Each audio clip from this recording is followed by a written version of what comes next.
হযরত ইব্রাহিম আলাইহিস সালামের বাবা বলছে, পুত তোরে আমি তেজ্য পুত্র করে বাড়ি ছাড়া করে দেব। হযরত ইব্রাহিম আলাইহিস সালাম বলছে, আ'তাজিলুকুম ওয়া মা তাদউনা মিন দুনিল্লাহ। আব্বা আমি আপনারে ছেড়ে দিলাম, আপনি আমার কিতে ছেড়বেন? আপনি বাইর জায়গা দিতেন না, কিতে আমি আইলাম না আপনি বাইর। আমার ঈমান দরকার, আমার আখিরাত দরকার। আমি বহন দিয়ে কিতে করব? আমি সোফা দিয়ে করবো নাকি? আমি বিল্ডিং দিয়ে করবো কি? যার বাপে বিল্ডিং করে দিছে না, এতে বেড়া পরে আর বিল্ডিং করতে আসছে না। আমার কথা কয় না, বোঝেন নাই আমার কথাটা? যার বাপে জমি কিনে দিতে আসছে না, এবারে পরে এবারে ফুতে আর কোনোদিন জমি কিনতে আসছে না, তো তো কি আপনি যে একবার উল্টাইয়া গেছেন।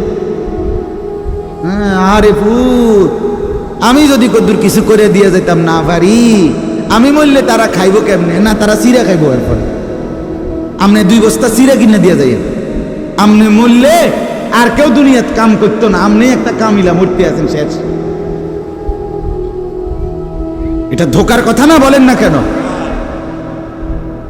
তো হযরত ইব্রাহিম আলাইহিস সালাম বলছে, আব্বা আপনাকে ছেড়ে দিলাম। ওয়া মা তাদউনা মিন দুনিল্লাহ, আল্লাহকে বাদ দিয়ে যে আপনি যাকে ডাকেন সেই মূর্তি, আল্লাহকে বাদ দিয়ে যেগুলোকে আপনি ডাকেন, বাপ আমি এগুলোকেও ছেড়ে দিলাম। এবার ইব্রাহিম নবী বললেন, ওয়া আদউ রাব্বি, আমি শুধু কেবল আমার রব আল্লাহকে ডাক দিলাম। গোটা দুনিয়া ছেড়ে দিলাম বাপ, সংসারও ছেড়ে দিলাম বাপ, আপনি মা বাবার মায়াও ছেড়ে দিলাম, আমি শুধু আমার আল্লাহকেই ডাকলাম। আসা আল্লাহ আকুনা বিদুআই রাব্বি শাকিয়া। এবার ইব্রাহিম নবী বলেন, আব্বা আমি বিশ্বাস করি আমার ওই এক আল্লাহকে ডেকে কেউ কোনোদিন বঞ্চিত হয় না। মাখলুককে ডেকে হেরে যায়, নেতা ভুলে যায়, কর্মীও ভুলে যায়, মা বাপ অনেক সময় রাগ করে, মা বাপ অনেক সময় ভুলে যায়, সন্তানও মা বাপকে ভুলে যায়, সবখানে হইতে পারে এমন, কিন্তু আমার আল্লাহকে ডেকে কেউ এমন হয় না যে বঞ্চিত হয়। আল্লাহকে বান্দা যখন জমিন থেকে ডাক দেয় আল্লাহ রব্বুল আলামিন সাথে সাথে বলে, লাব্বাইক ইয়া আবদি, আমার বান্দা আমি হাজির, বল না বান্দা কি দরকার। বান্দা আবার বলে আল্লাহ, আল্লাহ আবার বলে লাব্বাইক, আছি তো বলো না। বান্দা বলে সুবহানাল্লাহ, আল্লাহ বলে শুনছি তো বান্দা, বলো না কি চাও বান্দা। বান্দা আবার বলে আলহামদুলিল্লাহ, আল্লাহ বলে বলো না কি চাচ্ছ বলো। আল্লাহু আকবার, বলে আবারও বলছি কি চাচ্ছ বলো না, আমি তো শুনতেছি, আমি তো আছি বান্দা।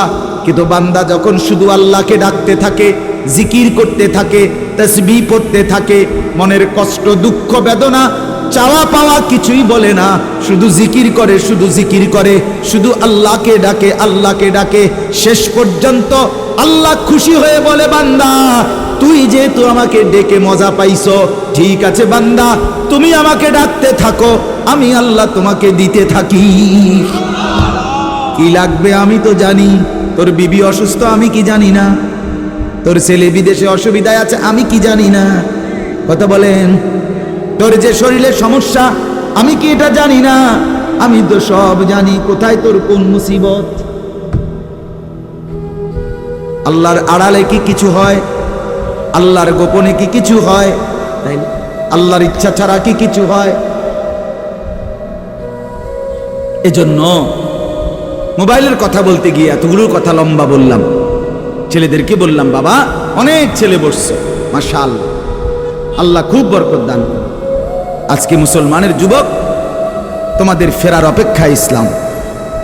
তোমরা যদি নামাজি না হোক, চরিত্রবান না হোক, জীবনটা যদি নারীর পিছনে আর ছবির পিছনে, নর্তকীর পিছনে আর উলঙ্গ ছবির পিছনে, মদ জুয়া জিনা ব্যভিচারের পিছনে শেষ করে ফেলো, এই চোখের দৃষ্টি, এই নজর, এই চোখের দৃষ্টি, এটা যদি নষ্ট করে ফেলো, গুনাহ দেখতে দেখতে, নাপাক ছবি দেখতে দেখতে, তো তোমরা নিজের জীবনই ভালো বাঁচবা কেমনে, ইসলামের জন্যই লড়বা কেমনে? আর মুসলমানের যুবক যদি হেরে যায়, মুসলমানের যুবক যদি পড়ে যায়, তো দ্বীনের জন্য জানবাজি রাখবে কে? এই বুড়ারা 60 বছর 70 বছরের বুড়া, এবার আর দৌড়তে পারবো? এবার দোয়া না করবো? কথা বলেন না কেন? মুরব্বীরা কি করবে? কলিজা ছিঁড়ে দোয়া করবে। অতএব আমি আপনাদের কাছে এতক্ষণের কথার মূল একটা উদ্দেশ্য, আমি দুইটা আয়াত পড়ছি, এই আয়াতের আঙ্গিকে কথাটা বলার জন্য বলছি। আজকে আমরা গুনার মধ্যে সবচেয়ে বেশি, বহুভাবেই আমাদের মধ্যে গুনাহ আছে, বাকি এই নজরের গুনাহ আমাদের সবচেয়ে বেশি। কিসের গুনাহ বলেন না? নজরের। আমাদের চোখ নিয়ন্ত্রণ হারা, বাঁধন হারা। আমাদের যুব সমাজ, ছেলে মেয়ে, তাদের পুরাটা চোখ তারা মোবাইলকে দিয়ে দিচ্ছে। ওই যে আগে যে শুনছি যে স্বেচ্ছায় চক্ষুদান করত, কথা বুঝছেন না কথা? হ্যাঁ, মরণোত্তর চক্ষুদান। এই মরণোত্তর চক্ষুদান না, জীবিত চক্ষুদান। ওই দেখেন, ওই দেখেন, ইয়া দেখো, ওই মোবাইল কার হাত? এতে সাইজ হলো ট্যাবলেট সাইজ, তার থেকে তার মোবাইল বড়। যেই অপদার্থ তার হাতেই মোবাইল দিছে, ওই সবচেয়ে বড় অপদার্থ। ওইটা একেবারেই অপদার্থ। সে যদি ভাই হয় তো ভাই অপদার্থ, বাপ যদি হয় ওইটা অপদার্থ বাপ। এই সন্তান নষ্ট করার সবচেয়ে বড় দায়ী আপন গার্জিয়ান। মা বেডি 2 বছরের বাচ্চাটারে বড় মোবাইলটা দিয়ে দিছে, তুই টিপ এটা, তুই তাবু ডিস্টার্ব করিস না, আমি সাইজ দিয়ে আসি ড্রেসিং টেবিলে, এবুডি পাউডার ডলে, হাতে মোবাইল টিপ।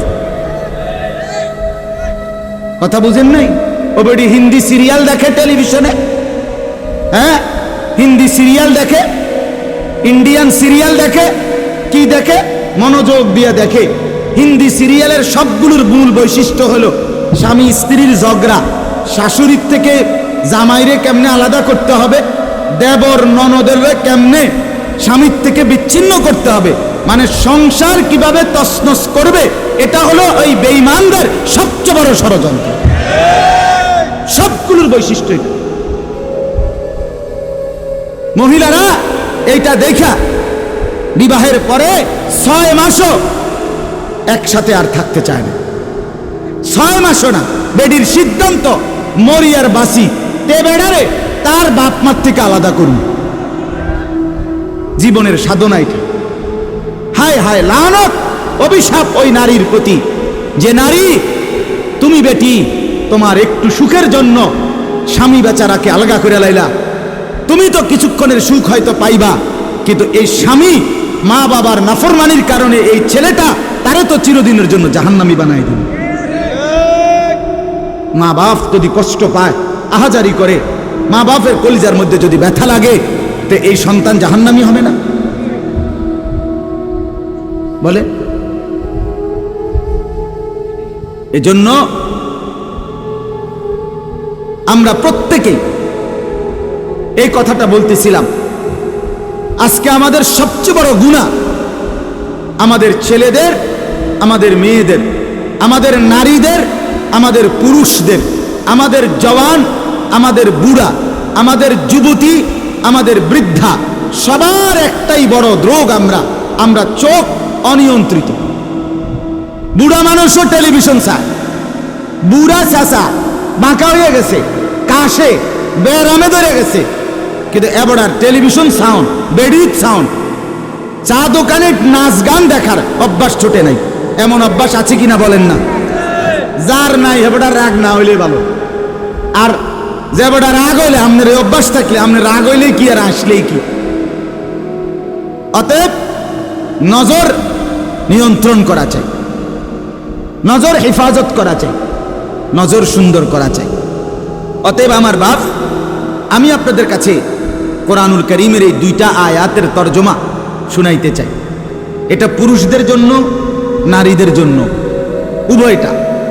একজন মুসলিম পুরুষ, তার ব্যাপারেও আল্লাহর হুকুম, একজন মুসলিম নারী, তার ব্যাপারেও আল্লাহর হুকুম।